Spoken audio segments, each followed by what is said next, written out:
মাহে রমাদান শেষ করার পরে আমরা একটি ফজিলতপূর্ণ বরকতময় মাসে অবস্থান করতেছি, যেটার নাম হচ্ছে শাওয়াল মাস।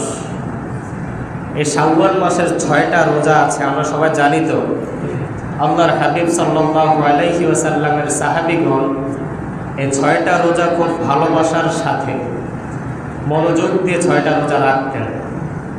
আল্লাহর হাবিব সাল্লাল্লাহু আলাইহি ওয়াসাল্লাম বলেছেন, মান সামা রমাদান সুম্মা আতবাআহু সিত্তাম মিন শাওয়াল কানা কাসিয়ামিদ দাহর।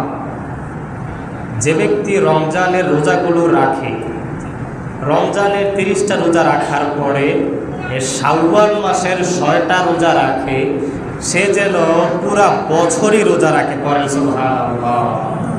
তাহলে সেটা পুরা বছর রোজা রাখার সমান কিভাবে?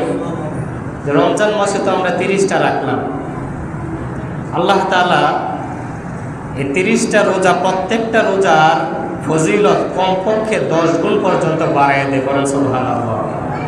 তাহলে 30টা রোজা যদি আমরা 10 দিয়ে গুণ করি 300 দিন হয়, আরও থাকে 65।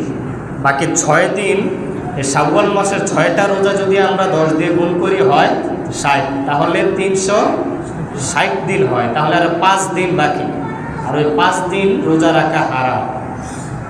2 ঈদের 2 দিন আর কুরবানির ঈদের, ঈদুল আজহার পরের 3 দিন, মোট 5 দিন বছরে রোজা রাখা হারাম।